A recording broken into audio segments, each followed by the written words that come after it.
So welcome to our beautiful university, Leiden University, and actually we're here at campus The Hague. On behalf of the entire Leiden University community, I would like to welcome you both. Thank you for taking time out of your busy schedule to come here and engage with students, not only from Leiden University, but from various universities across the Netherlands. 10 of the students here are in fact Canadian, and over 100 students from Canada are studying at Leiden at the moment. We hold exchange agreements with over 10 major Canadian universities, which adds to the great diversity and the mix of 123 nationalities which we have at our university. Well, without further ado, I think it's good to enter the dialogue. I'm sure our students will appreciate this rare opportunity tremendously. The enthusiasm for this was overwhelming, and I hope that the afternoon will be as enjoyable for you. So let's get things started. Hajar, over to you. Yes, can we have one big round of applause for Hester Bell, Director of the University of Leiden. Yes, thank you. Now, welcome Mr. Trudeau, Mr. Rutte. Yeah, it's good. Oh, you remember. That's a good sign. Was it? Wow, yeah. Did you remember, or did you have some good pre-research from your people? I remember that we gossiped during some of the speeches. Oh, yeah, that's true. We close look into that room. We will be engaging in dialogue with the prime ministers through the questions that you guys can ask here, but also through the questions that will be posed in the live stream online. My name is HagueTalks. I'm 21 years old. I'm a student here in the Netherlands as well, but I'm above all a very happy moderator because I'm very pleased to see that many people. And I'm very excited for all the sharp questions that you guys will be asking. Now, I am also a firm believer that the best sessions are the most interactive ones, which is why I'm also going to ask you, Mr. Trudeau, Mr. Rutte, if you can really keep your answers as succinct as possible, as short as possible. I know it can be hard. We can do that. Are you sure? Yeah. We should almost say, yes, we can, but that would be some other country reference. Now. Well, in that meet you read everything, but of course there is one pebble in the shoe. It's a big pebble in the shoe. Is that these guys are organizing the soccer World Games, the football World Games in 26, and we have to make sure that it will be completely orange in Canada in 26. But we first, of course, have to make sure that we get there. But this is a big issue. This is really a big issue. Yeah. Yeah, I can hear. But we survived it. We survived it. Okay, and then Mr. Trudeau, you agree? It's the orange. Listen, I'm not going to comment on sports because there is no upside for a politician. If you say yay for your home team, everyone else who's not there says, oh, that's bad. If you say yay for anyone else's team, your home team gets... Cycle, we both leading the teams. Well, as long as the voters want us in these positions, of course, and otherwise our successors. And then to have a more structured dialogue between Canada and the Netherlands, because together on the world stage, we can really have an impact because we agree on so many issues. So then the question will be not to convince each other, but how collectively, like in Rome the next couple of days in the G20, and then of course in the COP26 in Glasgow, how to work together on convincing others to step up what we think is necessary. Yeah, okay, that sounds good.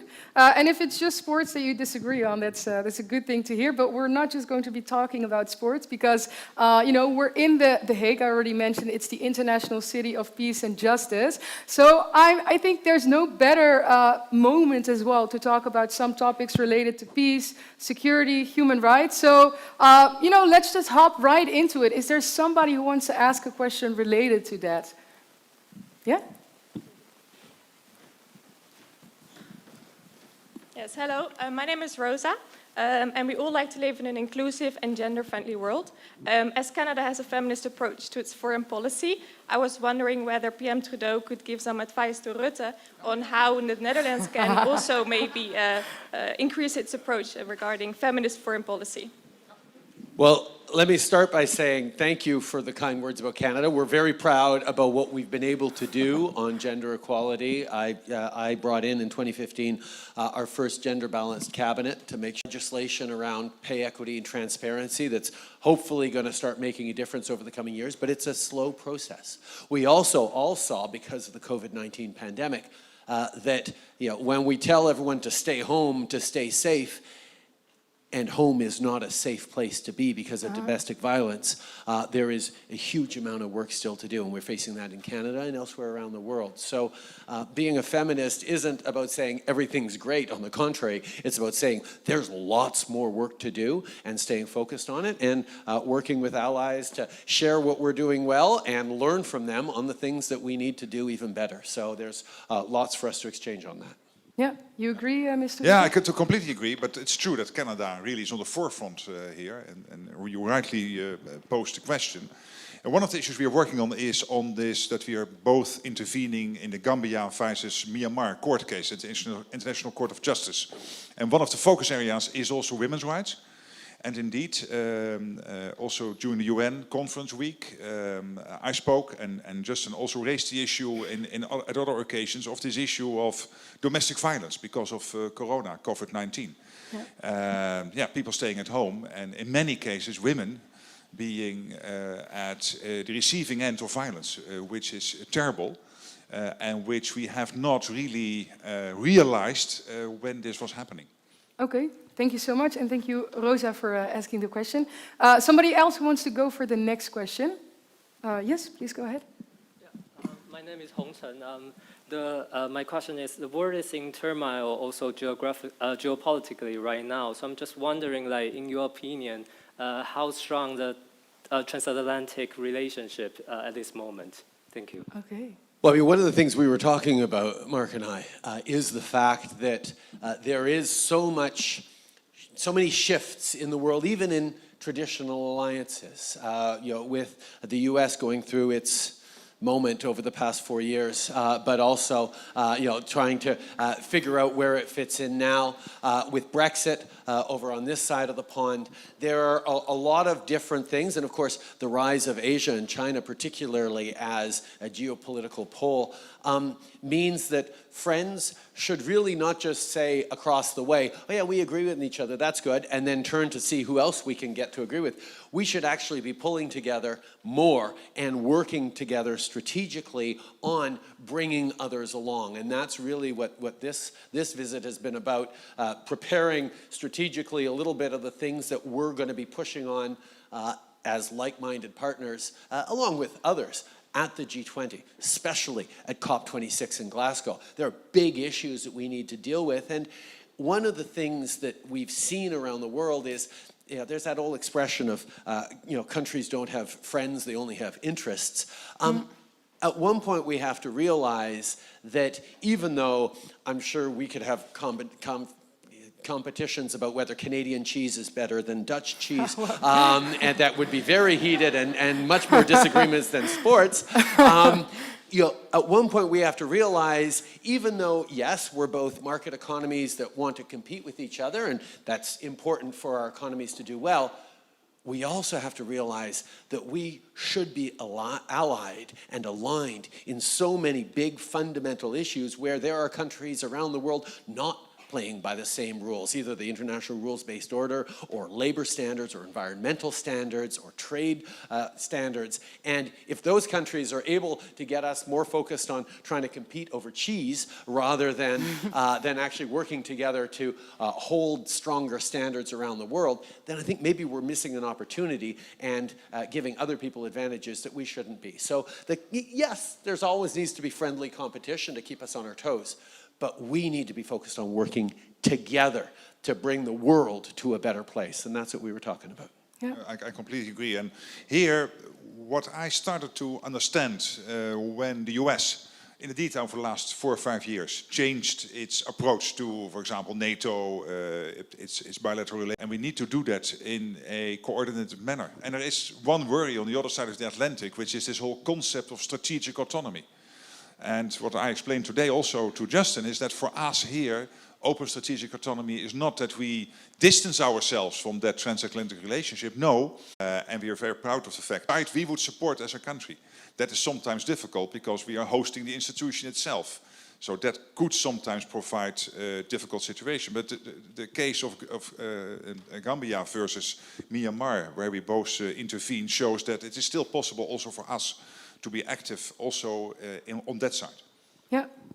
But I think, and yes, absolutely to all of that, But at the same time, we have to remember that we're in a time right now where confidence in international institutions of any types is weakening.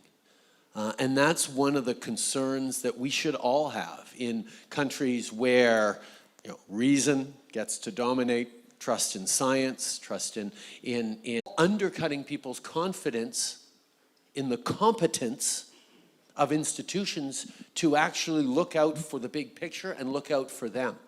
And that is a path that leads to real challenges for the world.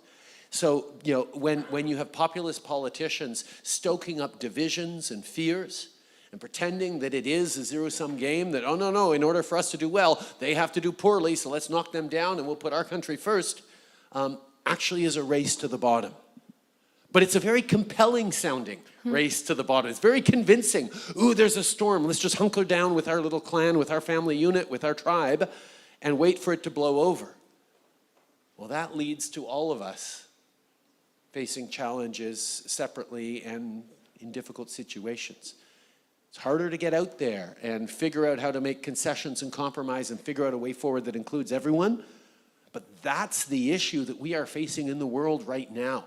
That's where your voices, learning from each other, getting out there in the world, these are the things we need to be pushing on. And this is the reflection that we have that will determine what the end of the 21st century looks like. Were we able to figure out how to get along, or are we going to continue to pick fights over narrow interests, not thinking about the big picture or long term? And that's why I'm so glad to be here and part of HagueTalks, because these are the conversations that are so important for the coming generations. Yeah, and maybe touching on that, Mr. Trudeau, because indeed when we talk about disinformation, but also international cooperation, which is super fundamental for, as you called, seeing the bigger picture of certain things, I think there's no more fitting topic than perhaps the climate crisis that we're in right now that totally fits that urgency that I think especially a lot of young people feel as well. You both will be attending COP26 next week. Will you be traveling together or separately? Can we have like a big orange-red train, something that will go to Glasgow? I don't think our flights are aligned. No, exactly. Oh gosh, guys, come on. Sorry. I know. We all have schedules and people traveling with us that fill our planes, I'm sure. Okay, maybe next time. Yeah, that's the explanation. Yeah. Yeah. Maybe it's like the fighting over which cheese platters will be placed inside, but of course, well, you will be going there and you will be speaking about the climate crisis. So looking into the hall, is there somebody who wants to ask a question related to that? Yes, I see one there in the back. Hi, thank you very much for being here today. My name is Josephine, and in light of the COP26 in Glasgow next week, young people are worried that there will be more talking and no action. My question today is therefore, which actions will we see from Canada and the Netherlands to fulfill their commitments to the Paris Agreement? A lot in terms of fighting climate change. Every year at a COP, we won the fossil fuel award because we weren't leading on climate change. So when we got elected in 2015, I made a commitment to bring in a price on pollution. I made a commitment to meet and surpass those climate targets put forward by previous governments. And not only are we now on a concrete plan to surpass to 36% below, we've actually committed a plan to get to 40 to 45% below 2005 levels, which isn't as high as some other countries, but I would argue that we've actually done the work to show that we can get there, including with one of the most ambitious, broad-based carbon prices in the world. We have a price on pollution in Canada that people have pointed out, if the rest of the world were to adopt just the same level of pricing that Canada has, we'd be below 2% easy without doing anything else. So we're doing our part, but there's so much more to do because Canada, every country has its own different challenges. Canada is a significant producer and exporter of oil and gas. And we have to do a lot of work to, first of all, decarbonize our processes now while the world still needs oil and gas, but also prepare for a world that doesn't rely on oil and gas because we have to get there. to net zero. And that's why, for example, we made the commitment that I'll be repeating on Monday or Tuesday at COP, that we are going to place an absolute ceiling where it is right now on emissions from the oil and gas sector and start decreasing them to net zero. And it seems obvious that it's something we need to do, but it's not obvious for people working in communities reliant on oil and gas extraction. It's not obvious for a sector of our economy that represents 20% of Canada's exports. We're going to do it. We are going to reach net zero. We are going to reach our targets. We are going to figure out ways to transform our energy mix and decarbonize. But it takes an awful lot of work. And while we do that, we need to be making sure that other countries around the world are matching that level of ambition given their own contexts. And that means countries in the global south need resources and capital from wealthy northern countries that have, contributed so much to greenhouse gas emissions of decades past. So that's where doubling our climate pledge, for example, is a significant part, and working with allies to make sure we're getting to that $100 billion that we promised way back in 2015 as a world that we haven't yet delivered. There's a lot of work to do, and both Mark and I and others will be pushing hard on climate change in the coming weeks, which is a reminder to everyone that yes, every country can do more, absolutely. But those countries that are already doing lots are the ones who are democracies that are getting criticized by their citizens for not doing enough, while other countries that have more authoritarian models don't have to deal with that kind of criticism. Now, I don't envy them for a second, because those are not places we need to be. But we need to figure out as a world how to put the right kind of pressure on those countries that are producing goods that we buy and rely on for our quality of life every single day without living up to the kinds of expectations that you are expecting for each of your own countries as young voters. And it's that attitude shift that we're really needing to reflect on how to bring about. And I'm not complaining for a second that young people in Canada are constantly marching in the streets to tell me to do more. I need that. I need that to be able to push back against the industries that are trying to do less even in Canada.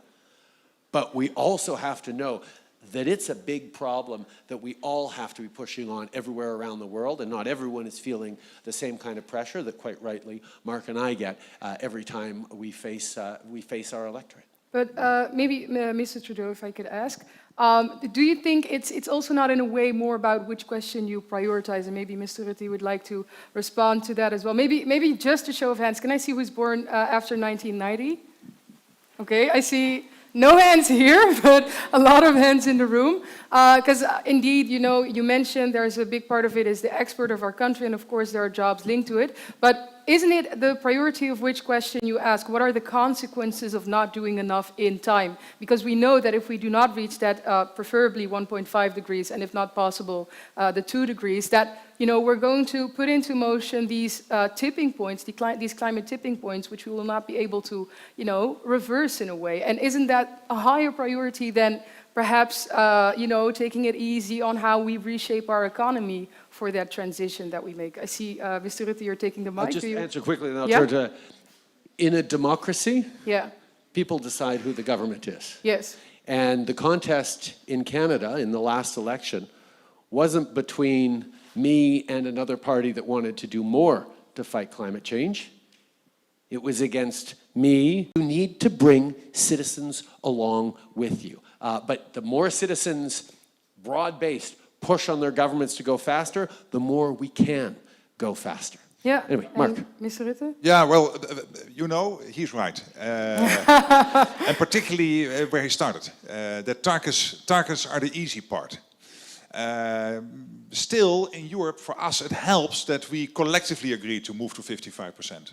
And why is that? Because you won't have carbon leakage if others do more than we, or we do more than others. That you make sure that your economies relatively stay competitive because the others have the same target. So in that sense, targets help, but that's only the start. And in this country, we need to do much more than we are doing. Yesterday and the day before, we had 2 days of talks for the new team we are trying to bring together for the government. And a big part, basically the whole Thursday, was spent on this issue, how to tackle climate change. But, and here I would disagree a little bit with the second intervention, yes, it is true that the economy should not stay on a carbon footprint, that we have to make that transition in terms of how we have in energy, in our overall economy. But if we are not able at the same time to make the transition in a way by investing in innovation and research development, that we create new jobs and therefore new prosperity, creating a clean country where you have jobs coming out of that new economy. And my prediction is that in 2030, out of the 10 million jobs in this country, 1 to 2 million will be in this area. And maybe we cannot even think of what type of jobs that we exactly will envisage by 2028, 2029. But that will happen. And that will create, again, the economic growth which is necessary to, again, invest. And the fact that the Netherlands is coming out of Corona with almost the lowest unemployment in recent history, an extremely healthy state finances, etc., makes it possible now for us to invest potentially tens of billions of euros in this energy and climate transition. So economy matters, but of course not as in the old economy, but creating and building that new economy whilst also achieving those targets.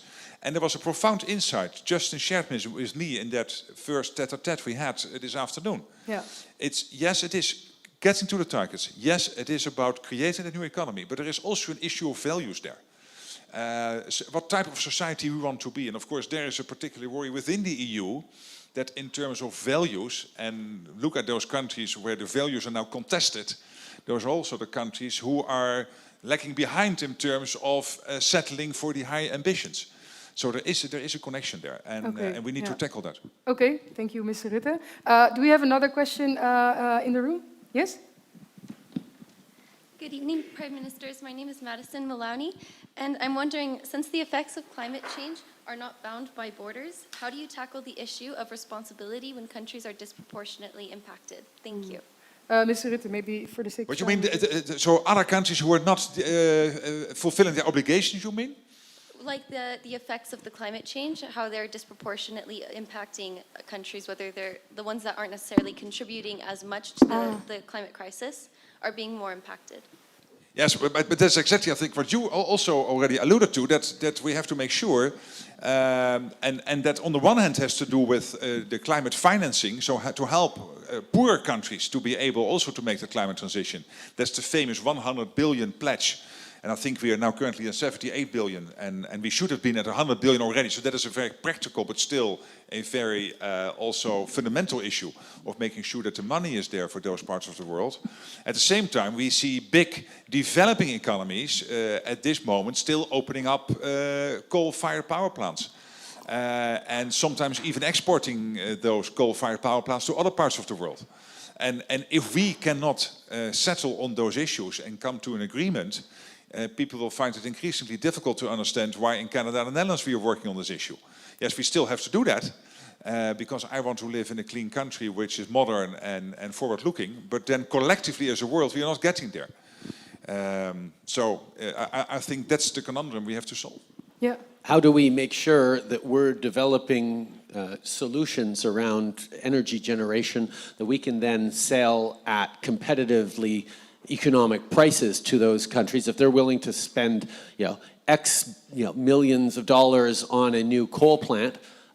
Can we offer them the same price, but for a hydroelectric plant or a solar plant or wind turbines? Right now, they're all more expensive than the cheapest coal plants you can buy. People need to be able to turn on the lights. They need to be able to work. They need to be able to access the internet.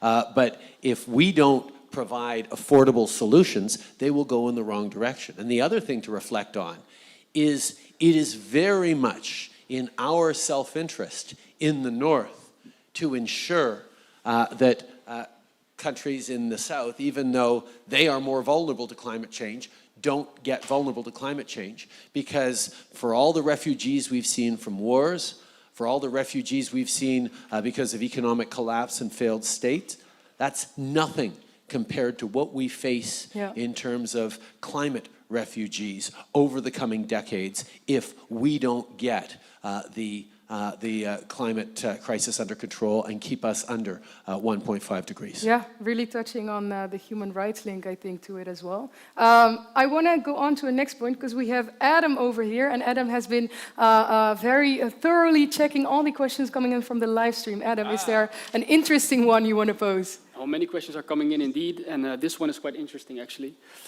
It's about the impact of the private sector in mitigating climate change. It's substantial, of course. Are you optimistic about the collaboration of governments, NGOs, and the private sector on the issue of climate change? Mr. Trudeau, if you would like to start. Yes, I think not am I optimistic about it. That's the only way to move forward. Governments can't do it all. I mean, there's lots governments can do, but we need, first of all, civil society and NGOs to continue to push governments and to demand change and to, quite frankly, do a better job perhaps than they are doing now of connecting with and educating people as to why it's important to bring in a price on pollution. We had an attempt at a price on pollution in Canada in 2008, but it was easily vilified, and the NGOs didn't do, looking back, as good a job as they could of supporting my political party that I wasn't yet a part of, or that I was just beginning to be a part of, in pushing a price on pollution that we then had to wait another 7 years before bringing in. But the big one is in the private sector. There is so much money to be made in green, clean technologies, not just because they can be more efficient, not just because governments are increasingly bringing in prices on pollution and ensuring that there are costs to not doing the right thing, but because consumers and customers around the world are increasingly demanding better outcomes. Companies like Apple, for example, have figured out that investing in Canadian aluminum, for example, there's this new technology called ELYSIS in Quebec, where, first of all, our aluminum is all powered by hydroelectricity, not coal plants, so that's already zero emissions, but the process itself will be zero emissions. People know that if you can sell a smartphone or a car even that is zero emission metal, there's a lot of people willing to buy that rather than something else, or even perhaps willing to pay a little bit more to get something that's better for the environment. The private sector knows that, and consumers can help drive that. And what government needs to do is both make sure the rules are there so that private sector does internalize its external costs, but also that there's a fair competitive playing ground, that a company that's doing all the right things, trying to manufacture things out of Canada, isn't undercut every single day by countries in other parts of the world allowing the shoddiest manufacturing and the lowest labor standards, but that provide a product that for your average consumer looks just as good, but actually carries with it a lot more pollution internally. We all have to be smarter around that, and those are conversations that can't just happen at the government level. Okay, Mr. Rutte, I see you nodding. Do you agree? Yeah, absolutely. But just quickly, I think We agree on everything, right? yeah. Here I agree. No. There are, I think, three ways. One is, and Justin is also talking about that, companies who are innovative at the forefront, who will create the new jobs, the 1 to 2 million I was mentioning just a second ago. Second way, how companies can work can help. In the Netherlands, we have 11. The 11 biggest industrial companies in the Netherlands are responsible for about 1/3 of the total CO2 emissions. Companies like Tata, the big metaal, steel plant. Steel plant in Noord-Holland, to Yara, to Sabic, Dow Chemical, etc. You don't want to lose those jobs. So the second way how these companies can help and how we can help the companies is to build the green hydrogen backbone so that it's possible for them to still produce those products, because we still need them over the next 10, 15 years. And of course, steel will always, I think, be part of our economy somehow, but in a way that it is CO2 emissions neutral. That's possible, but we have to invest there, maybe from the government side, but also from the company side. The third one is the most sensitive, big oil. Big oil is in a game of making sure that they can survive in the long term without the oil and gas, etc. So they have to make the transition.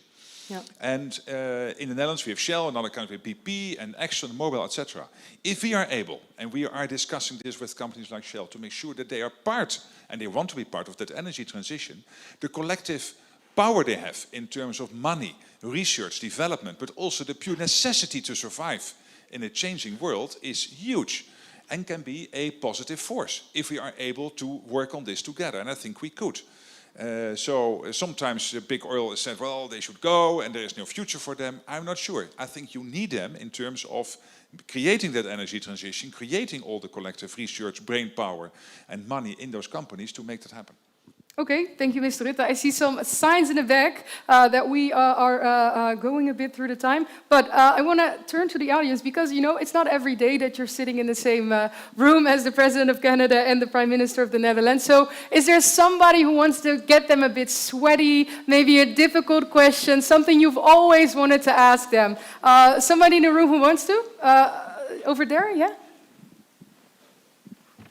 Hi, my name is Ida Di Miranda. I'm from Sweden. Because I'm studying a master's in crisis and security management, I'm wondering, following the pandemic, a lot of people are fearing or having a lot of insecurities right now. I'm wondering, what is one thing that you hope that societies and governments take with them following the pandemic? Good point. Mr. Trudeau? Great question. One of the reasons Canada made it through the pandemic better than many other countries is because Canadians really were there for each other. I mean, and this was the reality throughout. When crisis hit, neighbors helped out neighbors. We all stayed home to support our frontline health workers. People actually listened to government when we said stay home. We got income supports out to people. I see that. I see Mr. Rutte. We had a slightly better pandemic than you did, I think. Well, I mean, no. There is no such thing as a better pandemic. We lost, close to 30,000 people, and it was a real everyone, heartbreak and loss. But Canadians really pulled together. But at the same time, we're seeing right now that this wave we're in right now are communities who chose not to get vaccinated, people who are believing in the disinformation, in the misinformation, sharing anti-science facts online, that is highlighting for me a problem that goes beyond just dealing with the pandemic, is a problem of, we used to have political debates where we'd agree on the facts, we'd disagree on the way to interpret them or the best way to respond to them. Well, we're beginning to get into a world where there isn't even agreement on the basic facts. And when that is the reality, it's really hard to have functioning democracies. So I think one of the big things that we have to reflect on coming through this pandemic, particularly recognizing that there aren't just 2 or 3 newspapers that give everyone the same news anymore. There is a limitless amount of information that's being accessed online, sometimes in very nefarious algorithms. We need to start tackling how we all actually come together to agree on the way forward based on shared approaches, shared understanding, hopefully shared values, despite all the diversity of perspectives and backgrounds in every one of our societies. That's the big challenge that I'm struggling with right now. Clear point. Ms. Rutte, I saw some weird head movements just now. What was going on over there? Well, this country is, of course, they don't immediately do what I say. That's probably the difference with Canada. We are, but that's also what I like about the Netherlands. We are not just accepting what the government tells you, but just is right. If facts become opinions, your fact is also just an opinion, then we have a problem. And I think what we try to do here, and I saw you doing the same in Canada and others in Europe and in other parts of the world, is give people the facts. Give people the facts and then tell them that based on those facts, it is our reasonable opinion, having weighed all the evidence, that we should do the A, B, and C. Yeah. But what I liked so much, despite all the troubles we went through and the many people who died and all the sorrow, is exactly the point Justin made, that people started more than usually to look out for each other, to care. We became a somewhat kinder society. And I still see that. And I hope we will keep that. Not just looking out for yourself, but that you live in connection with others, and that you have to make sure that everybody is well off, is being able to take the next step, and if people are in trouble, that you just spend time with them and help them. Yeah, I wouldn't want anyone to think that Canadians actually listen to everything I say. That's, we're a democracy like everyone else. Yeah, right. They It's listen a to bit the doctors healthy. quite well, though. Yes. But here it is more difficult than normal. Thank you. Yeah, maybe a little bit. Another question. Somebody who wants to ask, maybe from that side. Hi, my name is Alex. Honored to meet you. My question is, if not in politics, what other careers would you have liked to pursue? Ooh. Hey, what are you going to do in After 2040? you get off. I got into politics, well, my father was prime minister many years ago, which from 1968 to 1984, Prime Minister of Canada. And I was 13 when he left politics. And the one thing I knew was I never wanted to be prime minister. But I did learn from him the impact that one should have in life, that the goal in life and the purpose was to have a positive impact on the community around you. And I looked at myself as I went through school, and I decided the best way to do that would be to become a teacher. And I became a school teacher. I taught mostly high school for a number of years, and that was my way of having an impact on the world. And then I got into various types of environmental activism and youth activism, and partially because of my last name, I sort of got dragged towards politics. And then I suddenly realized that what I'd learned as a school teacher, what I'd learned as an activist, were things that could lead me into politics in a totally different way than my father's path into politics was. So, you know, kids either grow up wanting to be like their parents or wanting to be the exact opposite of their parents, and sometimes both at the same time. For me, realizing that I could perhaps pursue this path in politics and have it be my own path, and not a carbon copy of me trying to fulfill what my father's path was incredibly liberating for me, and actually allowed me to stay grounded in who I was and not other people's expectations of. But being a teacher, for me, was and is the way I tend to interact with the world. Not because a teacher has all the answers and gives them to the students. That's actually a bad teacher that does that. A good teacher is focused on empowering their students, and a good politician should be focused on giving their citizens, their communities, their country, all the tools to them create their success in the best possible way. And that tends to be slightly different than the top-down intellectual approach my father took. But it's an approach that I think is perhaps better suited to the 21st century than approaches past. Yeah, that's beautifully said. Thank you for sharing that. And it's actually really interesting because, Mr. Rutte, you are also a teacher still, yes, right? this becomes boring because again, it's the same answer. Again we agree. I'm still teaching, but of course not for pay, but just as a hobby. 2 hours a week on Thursday mornings in a school, in an inner city school in The Hague, with many children who are now, most of them have a Dutch passport, were originally from Morocco, Turkey, or other migrant immigrant countries coming to the Netherlands in the 70s, 80s. And what I love about doing that is two things. First of all, the traditional teaching is that you have knowledge which you can then help others also to get and to become better, in my case, history as a profession. But secondly, there is, I believe, that issue which has been now named the meritocracy trap.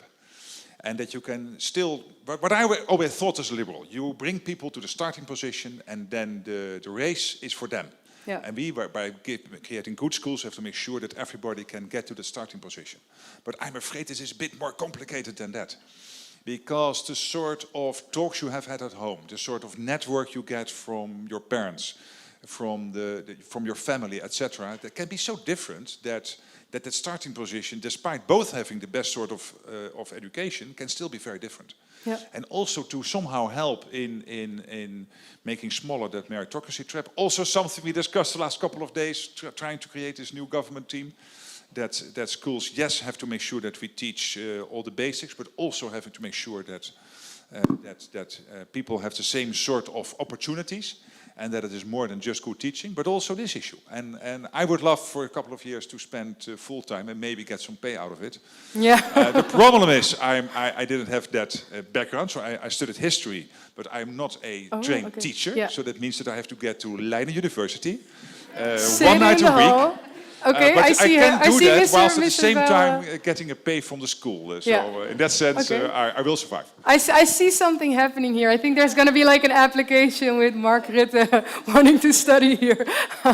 No rush. The world still needs him as prime minister for a number more years. Oh my God! Yeah, maybe you could do like a swap with the student. You take their seat as a student, and they take your seat as a prime minister. Could be an option. You wouldn't happen to have a student in mind, would you? Oh, maybe can we see some hands who wants to swap places with Mark? No one? Oh, I see more hands. Notice her hand went up first. They know that the workload is big. Okay, maybe, do we have another question from somebody yes? Over there? To either Mr. Rutte or Mr. Trudeau. Good afternoon, Prime Ministers. Thanks for doing this.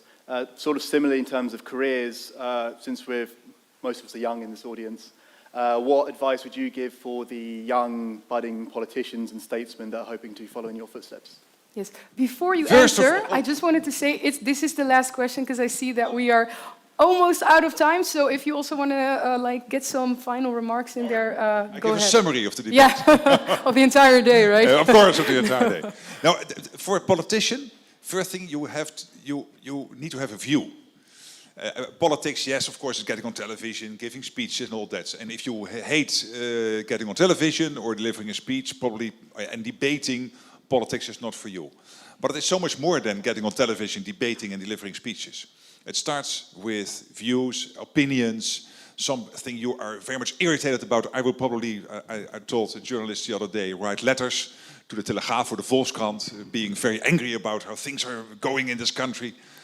And the great thing about politics is that, of course, only to a certain extent, because this country, of course, is very difficult to govern. But still, when you are a politician, you can do a little bit more with all those irritations, views, and also hopes you have for the country than we are not in politics. But it starts with an opinion. Sometimes you want to change. If you think everything is great, don't go into politics. Okay. I'm not sure I agree with that, Mark. Ooh, we have I think we something might have to talk besides It's the such a over nice dinner. afternoon together. I know, I kind of ruined it. You have to go now. It's not enough just to have strong opinions to go into politics. I know that's not what you were saying. It's about the core values you have. Because in politics, you're going to be faced with a whole bunch of really difficult decisions that seem very reasonable, all the various outcomes. And all you get to do is fall back on your core values. What really matters? What are you willing to fight for? What are you willing to stand for? Your core values, who you are and what you stand for, what you're willing to fight for, is essential. If you don't have that core, you will be knocked around, chewed up, and spat out in politics really quickly by people who have very specific agendas that they can pursue single-mindedly while you're trying to deal with 1,000 different things at once that are all incredibly important to very, very different people across your constituencies and across your country if you get to be prime minister. So your ability to know what you're fighting for and what principles and values you're not willing to compromise on. I mean, I always find that one of the most interesting things about politics for citizens is not a politician who lists all the things on which they agree, because quite frankly, citizens are getting pretty good at saying, okay, they'll say anything to get elected. They're carefully focus grouping it. They're carefully going it. What I always look for is those places where I can stand up on 2 feet, look at people and say, I disagree with you. I think you're wrong. And this is why I think you're wrong. This is why you're free to disagree with my position, but this is my position. I'm taking it, I'm standing on it, and I'm going forward on that. And just so you know, we're going to have to agree to disagree on this issue. But if you see me pushing back on you on something that really matters to me, where we disagree, you will be reassured that on the things we do agree on, man, oh man, am I going to fight for you? Am I going to go to the wall for those things that we do agree on that does really matter? And that's reassuring for citizens to see. And it's what democracy is supposed to be all about. You don't pick the person you agree with 100%. If you agree with someone 100%, there's something wrong. Someone's lying somewhere. What you need to do is pick people who share your values, your approach to solving problems. When we got elected last time, nobody knew there was going to be a pandemic. But the values we got elected on, each of us, of looking out for each other, of trusting science, of believing in a better future and being willing to roll up our sleeves and work hard to fight for it, well, that served in a pandemic. Because the next crisis is not something you vote on. So, as a budding politician, get to know your core and figure out whether or not whether you're good at being on TV or not, figure out whether or not people are willing to follow you.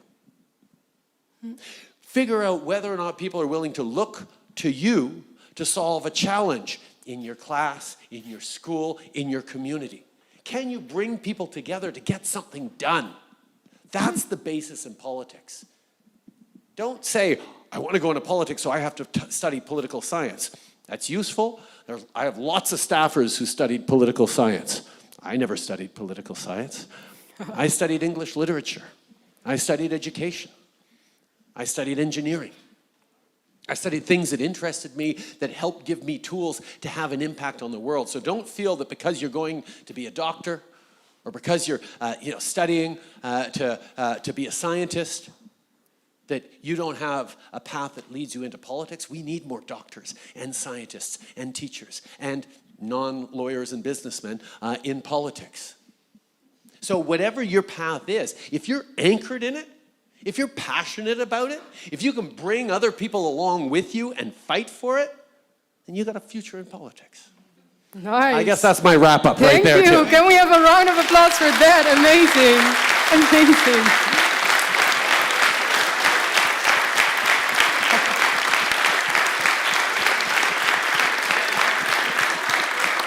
Thank you. Mr. Rutte, you want to... Just summing up, no, not trying to sum up the debate, but just that was a beautiful closure to this debate. Yeah. And in Europe, we are going to say goodbye to Angela Merkel, who is leaving after 16 years as Chancellor of Germany. And she is a very special leader. But hey guys, here's another one. So thanks for visiting. Thank you for organizing this. Yeah. And it was very inspiring. And we'll be back. Yeah. And good luck to you guys next week with all the work. We'll see each other again. Thank you.